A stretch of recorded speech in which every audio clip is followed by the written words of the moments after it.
Hello everyone, Joe Morton here for this edition of Positive In, a YouTube channel dedicated to putting positive in each and every day so that positive can flow out in all the roles that we play.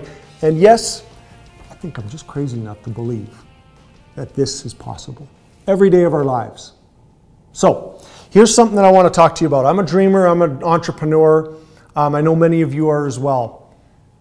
I don't love just for myself to bring dreams come true and to bring ideas to market, but I love to help people with that too and to watch people do this. I'm a student of success and I love to see this.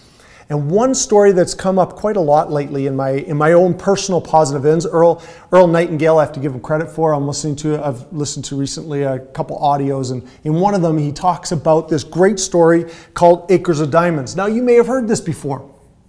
You may have heard this before. I had heard of it before as well, pieces here and there, and the concept of it, but I don't know if I'd ever heard it the way Earl Nightingale told this version of it, and I love it so much that I wanted to share with you. It's made a big impact in this last few weeks of mine that I've been listening to this.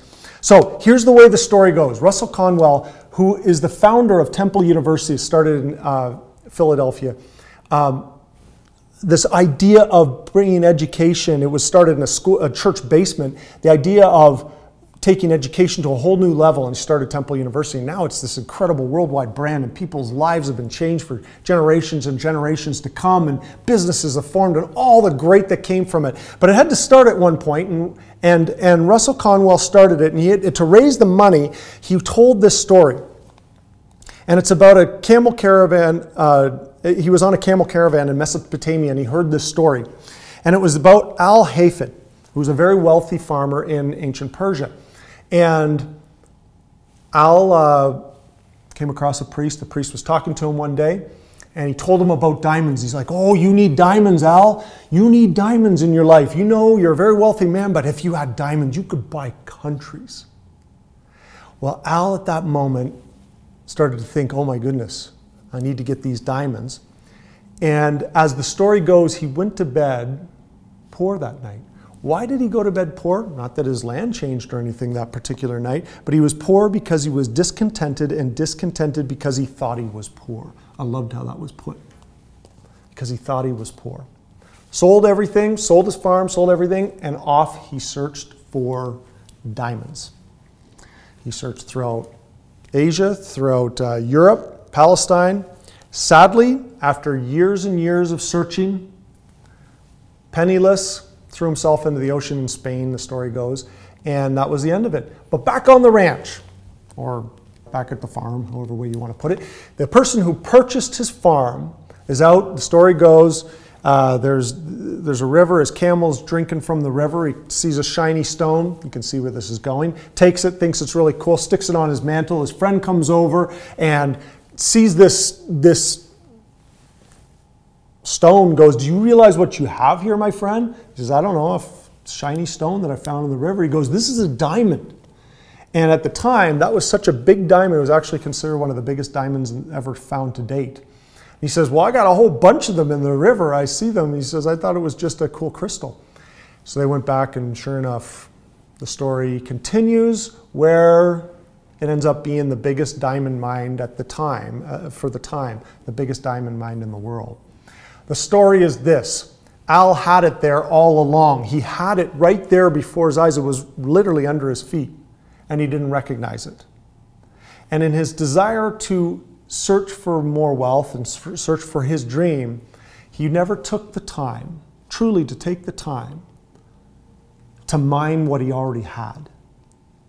He didn't take the time to better what he already had, to learn, to study, to educate himself, to truly understand what diamonds were to begin with. How do you mine diamonds? How do you go about it?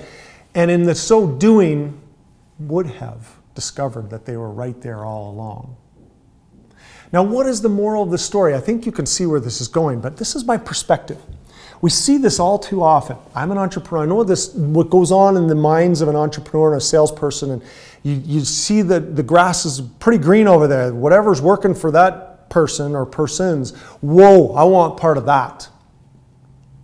But we have to remember that if we want to create anything great, if we want to mine those diamonds, we have to put in the time.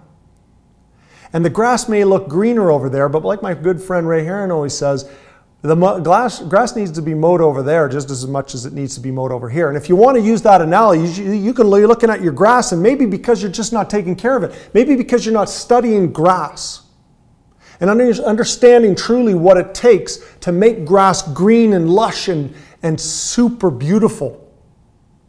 It may look really good over there. And you could give it up and go over there.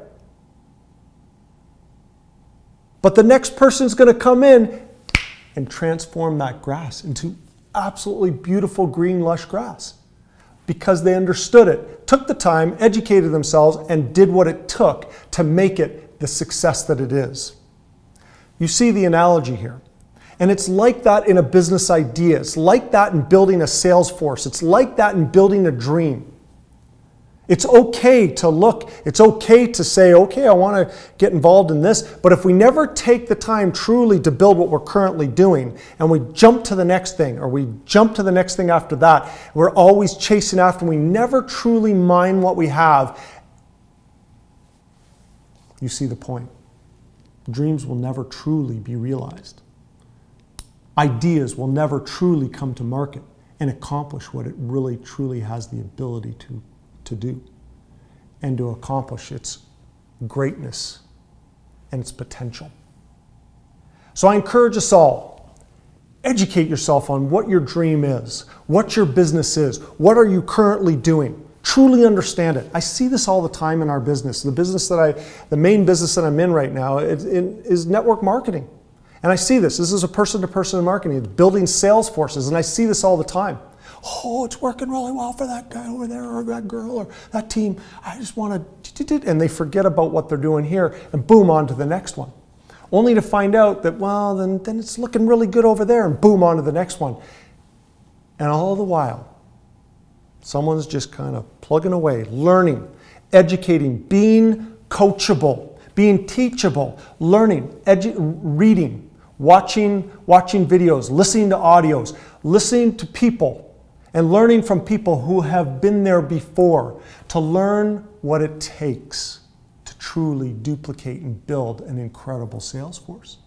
They get too caught up in that get-rich-quick idea and oh, you never have to sell another thing. If you just join my team, it's really green over here. You never have to sell anything. You never have to sign people up. You never have to do calls. You never have to do meetings and no automatic deliveries every month. And that's like someone trying to go to a McDonald's franchise opportunity meeting. The guy's like, you never have to open the doors again. You never have to train employees. You never have to flip burgers. You never have to make French fries. No, let me tell you, everything in life, every dream that you want to accomplish, you need to put in effort. Take the time to educate. Take the time to understand. Take the time to truly process and work it.